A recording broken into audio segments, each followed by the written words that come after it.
dimulai dengan Assalamualaikum warahmatullahi wabarakatuh.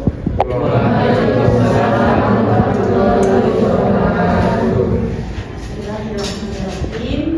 Kali ini kita masuk mata kuliah akuntansi pemerintahan, di mana awal dari pembelajaran itu adalah LPS.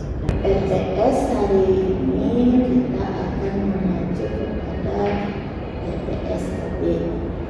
Jadi pertama itu mahasiswa mampu menjelaskan mengenai ruang lingkup akuntansi pemerintahan. Yang kedua, mahasiswa mampu menjelaskan mengenai anggaran pemerintahan. Yang ketiga, mahasiswa mampu menjelaskan mengenai anggaran pendapatan belanja negara dan anggaran pendapatan daerah. Yang keempat, mahasiswa mampu menjelaskan mengenai proses penyusunan anggaran.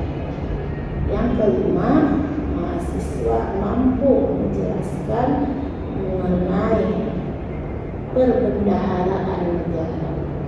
Yang keenam, mahasiswa mampu menjelaskan prinsip dasar akuntansi pemerintahan.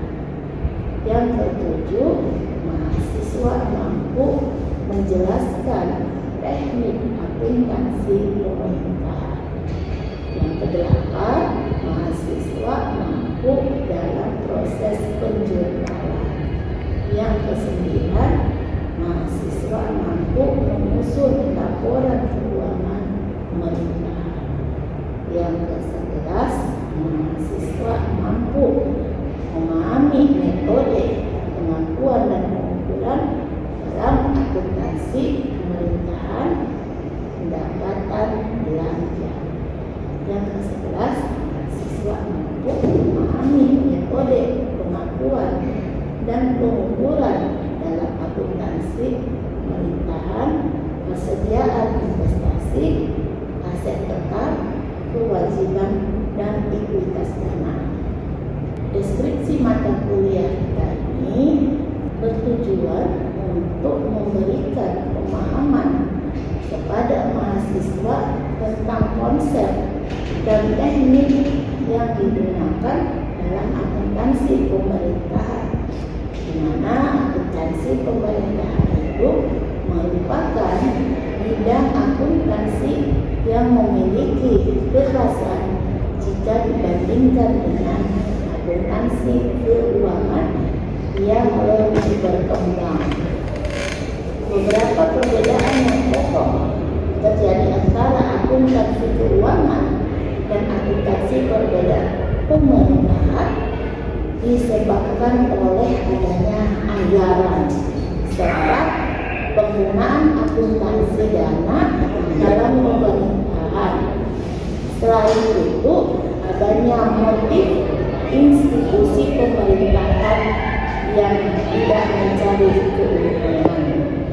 Itu saja LPS kita akan lanjut ke pembelajaran. Jadi pengertian ini terlihat dari pertama akuntansi.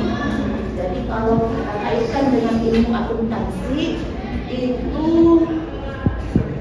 adalah seni mencatat. Jadi kita catat, karena dari catatan itu kita melihat dari bukti. Nah, kita bukti, kita catat, kita klasifikasi.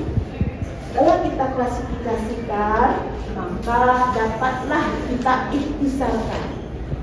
Ingat kita dulu semester awal ya, kita ikhtisarkan transaksi atau kejadian yang sekurang-kurangnya bersifat keuangan dengan cara menginterpretasikan hasil-hasilnya. Bidang pemerintahan, apa artinya? Artinya itu lebih dari keseluruhan dari badan pengurus negara dengan segala organisasi bagiannya dan segala pejabatnya mereka menjalankan tugas negara. Dalam akuntansi pemerintahan itu ada tuntutan. Apa yang dituntut? Dituntut itu transparansi dan akuntabilitas. Jadi kebutuhan akuntansi ini banyak cakupannya ya, luas dalam mencatat dan melaporkan kinerja pemerintahan. Kemudian kita melihat definisi kaitan dengan akuntansi. Pengertian akuntansi tampaknya itu konotasinya ke lembaga politik. Jadi namanya politik itu banyak kebijakan, banyak pertimbangan. Jadi aspek ekonominya tidak dapat dikesampingkan. Jadi endingnya itu kesejahteraan rakyat akan diukur kemana? Kepada masyarakat. Jadi kalau namanya pemerintahan itu pasti dekatnya dengan masyarakat ya. Kita masuk ruang ini akuntansi pemerintahan itu sendiri. Ada secara umum akuntansi itu tergolong ke dalam 3 bagian. 3 bagian pertama akuntansi komersial atau namanya keuangan. Kemudian ada yang kedua akuntansi sektor publik. Yang ketiga akuntansi sosial. Dan ada namanya pendirian. Kemudian pembentukan. Ada kegiatan organisasi pemerintahan bukan dengan tujuan bermotif mengejar keuntungan semata-mata. Persamaan organisasi pemerintahan dengan entitas bisnis. Apa persamaannya? Persamaannya keduanya merupakan bagian yang tak terpisahkan. Sama-sama sistem ekonomi nasional yang secara bersama-sama menggunakan sumber daya dalam sistem perekonomian. Kemudian ada baik sumber daya finansial, modal maupun manusia. Keduanya saling bertransaksi dan membutuhkan. Nah, ini persamaan pemerintahan dengan yang tadi komersial atau entitas. Kemudian sama dengan entitas bisnis. Jadi itu memiliki persamaan yang sama. Apa perbedaan pemerintah dari segi strukturnya? Artinya struktur pemerintah pada umumnya diperlukan untuk melindungi dan melayani kebutuhan warga negaranya. Kemudian organisasi swasta perhatiannya difokuskan pada usaha memaksimalkan laba dari penggunaan dana yang tersedia. Apa arti efisiensi? Jangan ada terjadi pemborosan dana di anggaran pemerintah. Misalnya dana untuk kepentingan yang paling penting kebutuhannya itu didahulukan. Jangan boros dana itu juga untuk kepentingan masyarakat ya. Jadi artinya tidak ada di situ kos biaya yang keluar untuk pemborosan. Nah, kemudian perbedaan yang kedua, sifat dari sumber daya. Jadi kalau nanti kita lihat dari sifat dan sumber daya itu dari sektor komersial, apa hubungan langsung timbulnya antara barang dan jasa yang diberikan dengan uang yang dibayarkan oleh konsumen? Artinya dalam pemerintahan hubungan langsung seperti ini tidak ada. Tidak adanya hubungan antara barang dan jasa. Karena sangatlah sulit untuk identifikasi hubungan langsung antara pajak yang dibayarkan oleh masyarakat dan jasa yang pelayanan diberikan oleh pemerintah. Jadi sifatnya itu tidak ada hubungan antara kita bayar kepada konsumen itu, misalnya penjualan ya.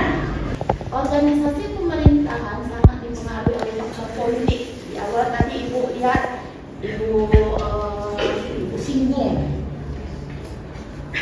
faktor politik, kebijakan dan apa? Ya, kebijakan dan timbangan. Politik dalam organisasi pemerintahan memegang peranan yang amat signifikan. Faktor politik turut menentukan arah dan kebijakan yang diambil oleh suatu organisasi pemerintahan, memiliki andil besar dalam penentuan penggunaan dana organisasi pemerintahan. Organisasi, namanya mahasiswa pasti luas pengalamannya berorganisasi, gitu kan?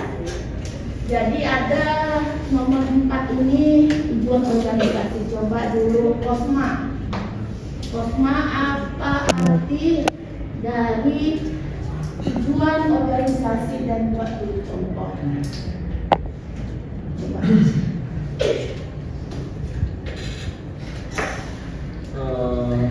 Organisasi itu kalau sepemahaman saya, organisasi itu adalah suatu kelompok atau kumpulan orang yang bersatu untuk tujuan yang sama.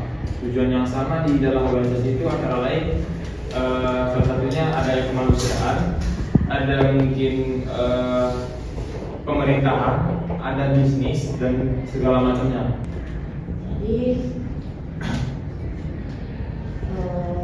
tujuannya itu adalah pelayanannya kepada siapa saja, misalnya audiensnya atau masyarakat ya.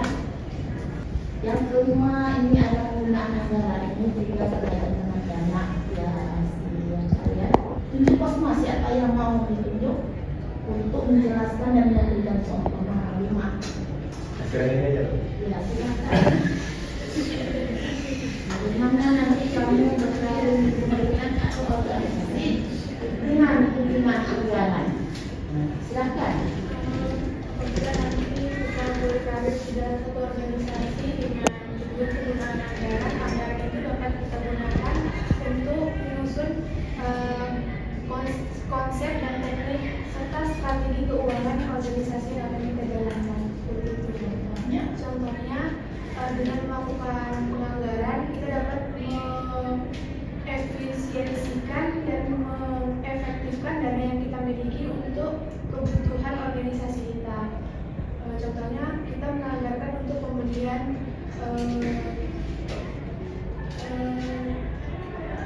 fasilitas. Nah, dengan kita anggarkan kita tahu sebanyak apa budget kita dan seberapa banyak barang yang dapat kita beli. Baik, jadi dari pengertian dari penentuan harga barang dan jasa dalam organisasi itu, jadi sepengetahuan saya seperti tadi yang slide yang sebelumnya itu yaitu tentang penentuan anggaran.